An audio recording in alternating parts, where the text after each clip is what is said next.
What's going on, guys? Welcome back to the channel. As you can see, I am in a very full Harley Davidson service department. Now, some of these bikes are here for service. Some of these are used inventory. But in today's video, we're going to talk about all the things that you need to be looking for before buying a used bike. Now, really quickly, before we get into that, I want to let you guys know that I will be in Sturgis this year from the 1st through the 5th. So I'll be doing stuff with Buell Motorcycles once again, riding the all-new Super Cruiser for the second time since they've made some changes to the bike.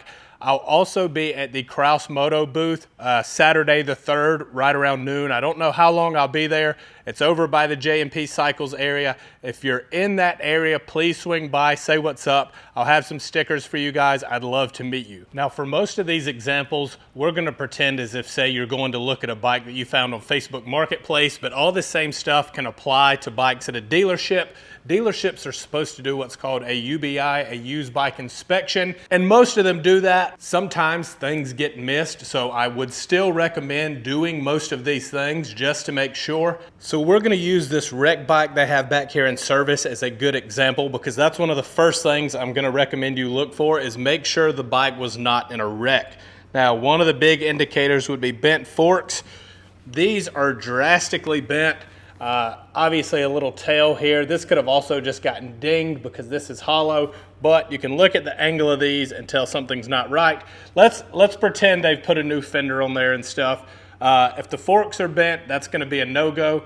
Also, let's look for road rash on this bike to see if maybe it was laid down, because it may not always have been such a severe wreck that it bends the forks. Now, this is probably a little too extreme of an example of road rash, but other things you can look for, you know, busted turn signals and stuff, because it's also possible all they have done is just dump the bike. They pulled up to a stop, lost their balance, what have you, foot slid out, and just drop the bike, which isn't necessarily a deal breaker. It's just something to look for. Now, on a smaller but still very noticeable scale, this is what I was talking about, road rash. It may not always be this aggressive, but check both sides, check all the way around the bike, and look for marks that look like this, indicating that it slid on the asphalt at some point in time. But what you're gonna wanna look for is the bigger signs that this thing took a really heavy spill at a pretty high rate of speed. And the big thing you want to check is the frame. Make sure there's no frame damage. So if that's going to occur, it's likely going to occur at the front of the bike, up here around the neck. So I would always check this down tube. You can also check on this tab. You see how this is bent? Let me zoom in on that for you. You see how this is bent? It's been my experience that insurance companies will likely total a bike just from that one little section being bent.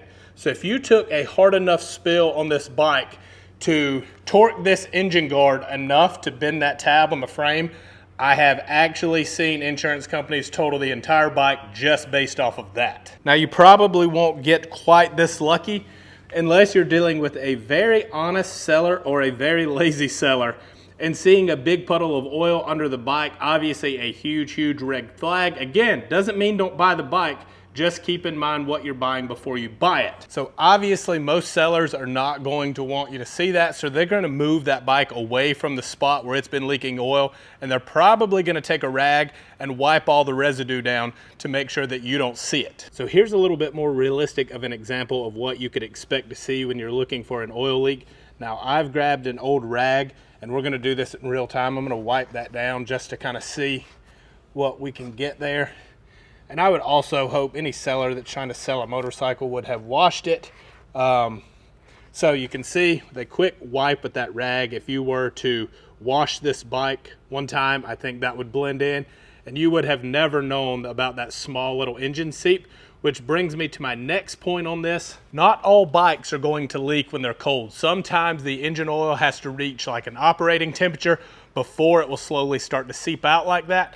So have them start the bike, let it idle for a little bit of time, get it up to temperature, and then check over the whole thing again. One more thing on these oil leaks is sometimes they are super gradual. So you'll see that little bit of residue that's just built up over time, and a lot of that would be washed away, but if you dig in there a little bit farther, you'll see that stuff. And yeah, this is not a huge deal, but it is an indication that there is a leak somewhere.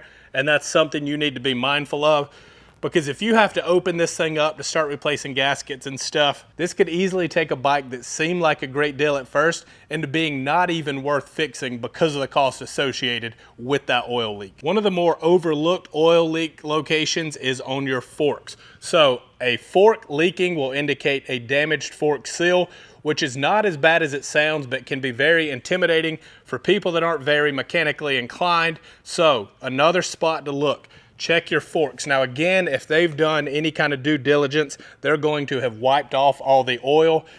You might get lucky, find some oil here, find some oil down at the bottom. If they haven't moved the bike, again, there could possibly be a small puddle at the base of the fork down on the ground, so you could look for that. You could also get on the bike and try to squeeze a little bit out. So what that's gonna look like is getting on the bike, grabbing a handful of front brake, and then just collapsing that suspension a few times just to see if you can get any residue.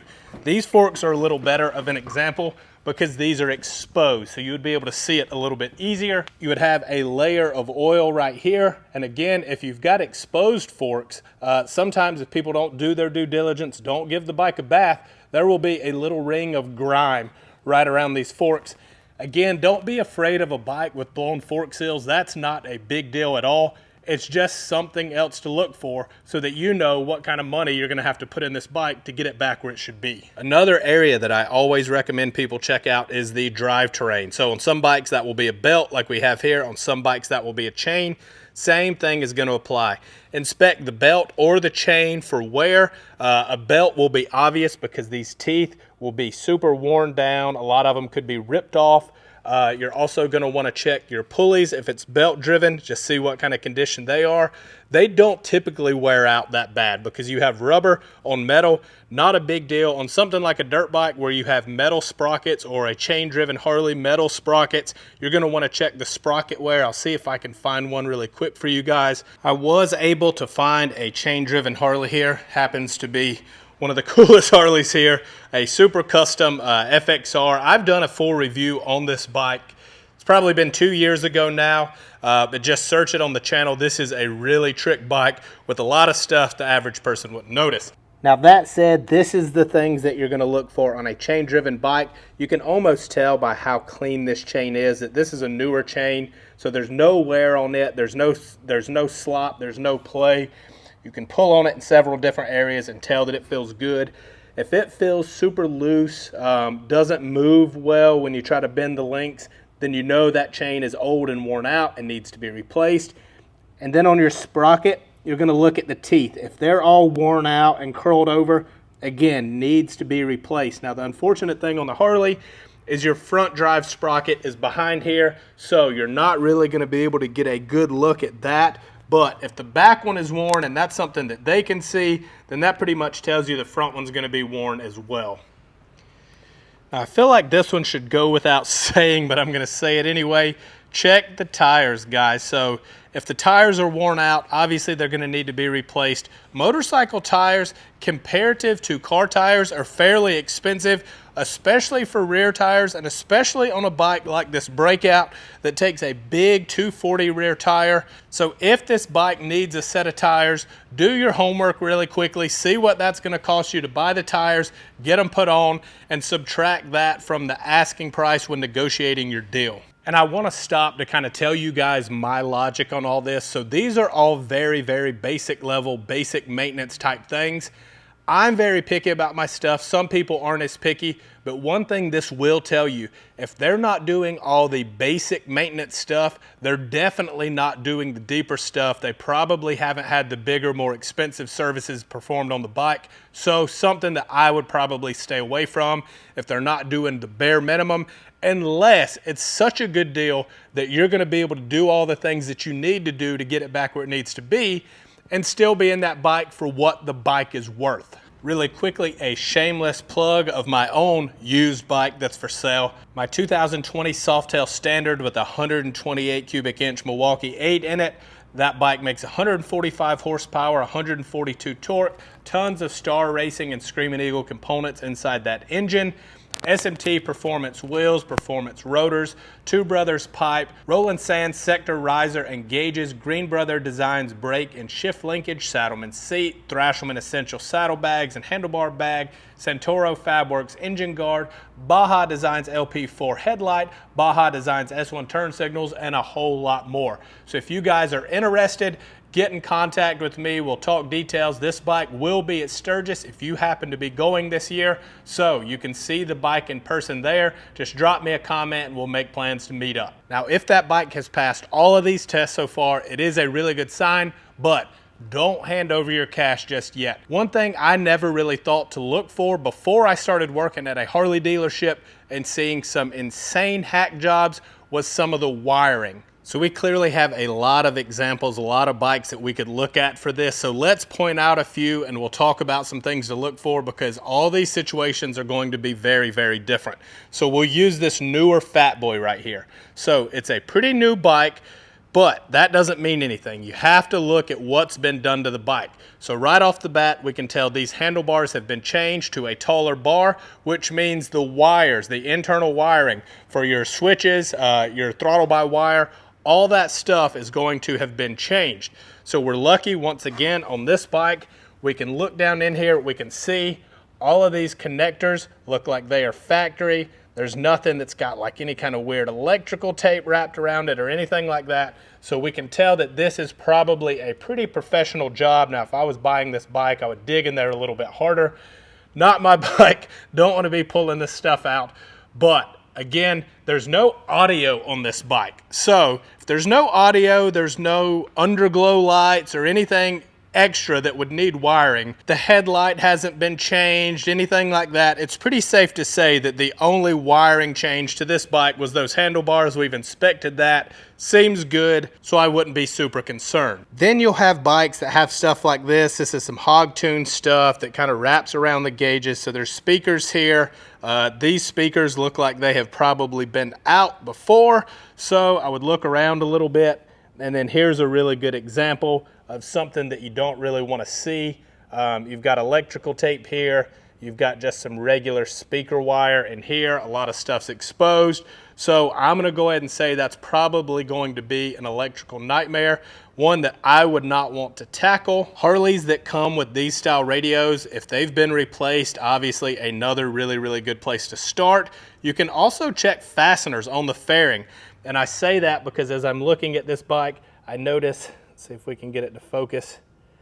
I notice these are absolutely not the right screws that should be holding this fairing together.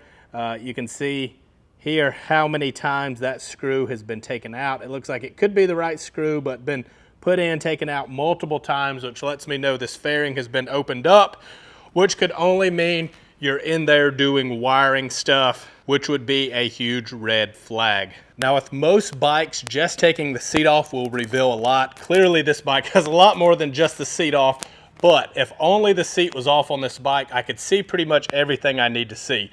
A lot of times your ECM, so your engine control module, is going to be here. Your battery will often be under the seat, and those are going to be the things that you're going to want to look for. So when I pop the seat off, once again, I'm checking the connections. All the connections here look like the factory Harley Davidson connections that probably would have come on this bike. So I see no need for concern. I can kind of look at the way that this ECM is in here and tell that it's probably never been out. Also another really good sign. And it's hard to see on camera, but you've got your battery terminals. Let's see. All right, so we've got the negative here and the positives on the other side.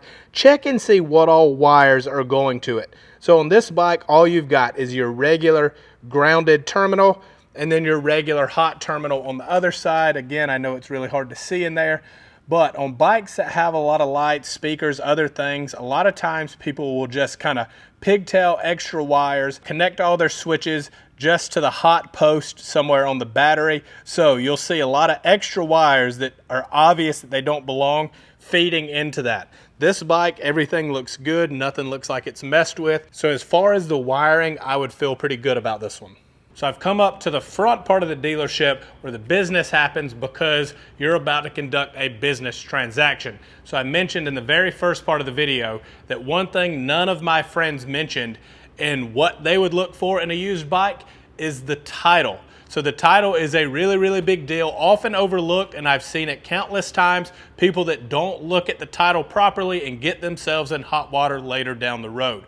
So the very first thing you're going to want to look at on the title is the name that's on the title. Make sure it matches their name. Yes, it's uncomfortable for some people, but you do need to ask for ID just to confirm that they are who they say they are. The title, the bike does belong to them. The next thing you're going to want to look for is the VIN number. So what you're going to want to do is take that VIN number and compare it to the VIN number that's on the frame. Now, different bikes, they're in usually slightly different places, but usually they're on the front neck of the frame.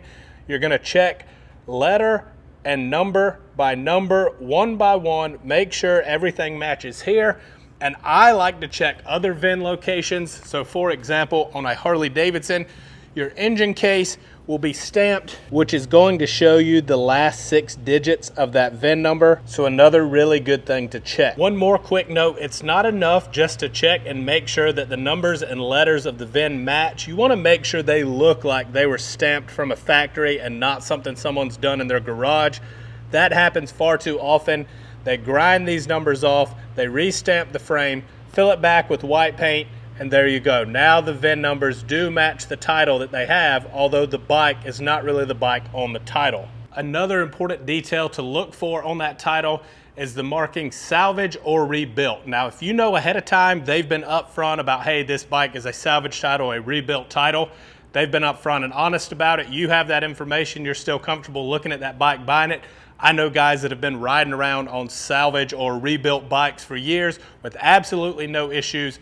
So again, not something to deter you from buying the bike, but I'm gonna go out on a limb and say if you're watching a video like this on things to look for when buying a used bike, buying a salvage or rebuilt bike is probably not a good idea for you. Now, in some cases, they're not going to have the title, and that's because there's a lien on the title. If the owner still owes money on the bike, they don't have the title. This presents another thing to be aware of. In order for you to get the title in your name, they'll need to pay the remainder of the loan. If the lender's local, like a bank or a credit union, you can go with them, meet them there, go inside, verify that everything is correct and gets paid as it should. If that's not the case, the best route to take is to speak to their finance company and ask them how to arrange for finance repayment and title transfer to you. Then you can pay the bank what's owed and the rest goes to the seller. So if you're buying a bike, say for $10,000, the seller owes $3,000.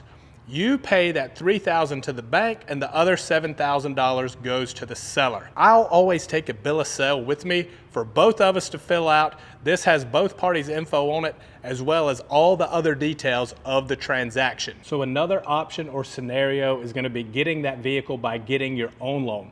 By going that route, whether through the same lender or one of your own choice, the banks are going to exchange the funds, the title transfer, and nothing is sketchy or left to interpretation.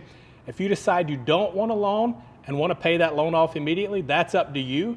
But I would ask the seller to bring the price down by the amount of, like, say, your document fees to get the loan and all the additional amount if there's a prepayment penalty or anything for paying off the balance in full before the loan is satisfied. If the seller really wants to sell this bike, they will accommodate, because the seller is going to keep running into prospective buyers, run in the opposite direction unless the title's clear or they have financing set up already. That's gonna be it for this one, guys. I tried to cover as much as I could without making this video unnecessarily long. So if you have any other questions, leave a comment down below. I'll try to answer it. If not, a lot of times other people that watch the channel have really good advice. Obviously, be wary of taking advice from strangers off the internet, but usually I've found that they're pretty helpful responses. Now, this is where I ask you to do all the typical YouTuber stuff. Like the video if you enjoyed it, subscribe if you're not already, and I'll catch you guys in the next video. Thanks for watching.